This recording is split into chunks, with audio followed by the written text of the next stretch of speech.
Many Western Muslims have to cope with assumptions about race as much as religion, but increasing numbers of converts don't have that problem.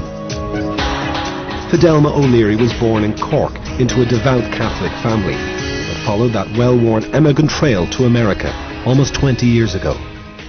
I grew up in a household that prayed the Angelus when the church bells rang, prayed the rosary as a family together almost every evening.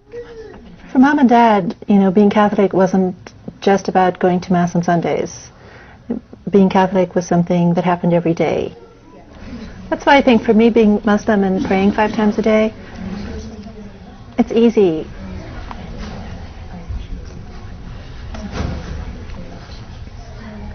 It was a process of becoming disenchanted with the church. I just pulled away from being a traditional Irish Catholic.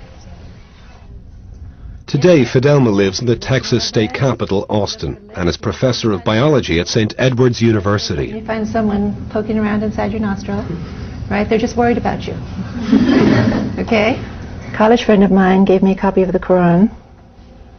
I was pretty darn excited to know that there was actually a religion that was what I believed.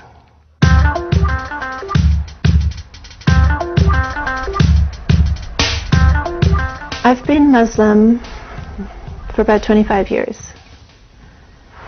And I can remember a time when I was the only convert I knew. Now, my circle of friends is half converts. Most Friday mornings, Fidelma hosts a prayer group at her home. And among the faithful are 2 other Irish converts, Eileen and Michelle. Hey, we're 3 lovely lassies from Erin. And I am the best of them all. The world is becoming quite secular. And I think that's okay for a while, but then people look for meaning and they look for significance. Jesus said, I am indeed a servant of Allah. He has given me revelation and made me a prophet. It's a very simple message. At the end of the day, it's a very simple message. There's God. Worship God.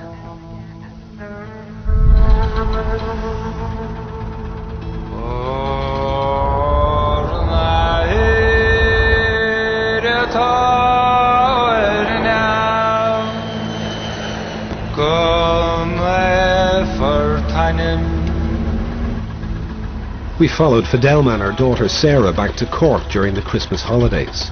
The journey would deliver an intimate encounter between a modern Muslim and Catholic tradition. When I first told my family I was Muslim, it was difficult for them to hear. They identified very strongly with being Catholic.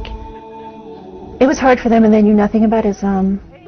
You talk about misrepresentations of Islam now, well, go back to Ireland in the 70s and it was more harshly misrepresented. I don't think you gave me a kiss. Give me a kiss and a hug for your auntie. What's your favorite auntie? It doesn't matter.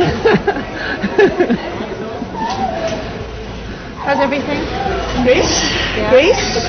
Great.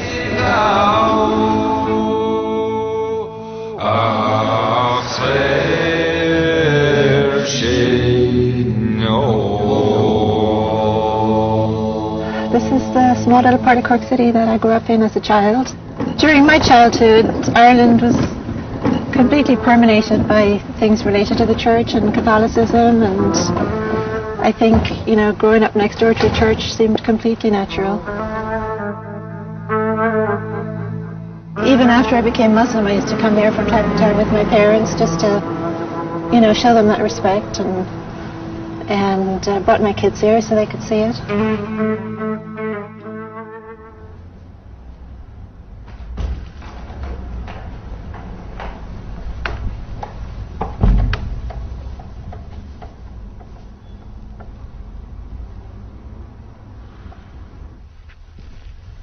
I'm kind of shocked at myself to remember that I used to go and kneel in front of these statues and pray to them. And the thought of kneeling at a statue of some virtuous person who passed away and praying to that person is ludicrous to me.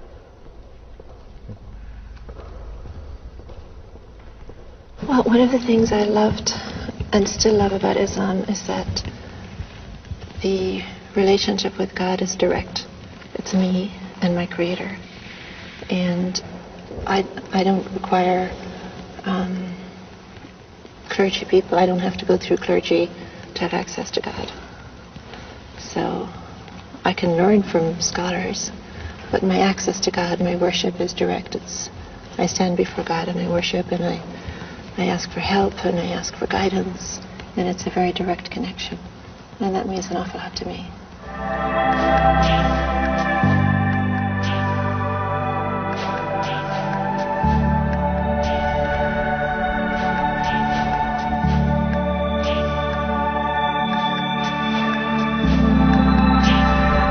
What we have in the Quran is we have hints at the magnificence of God. Ar-Rahman Ar-Rahim, the most merciful, the most forgiving, all-powerful, unimaginable creator, unlike anything created. So I think it's a human tendency to always try to imagine that God is like something created that we can see or hear or taste or touch. But the creator is nothing like what was created.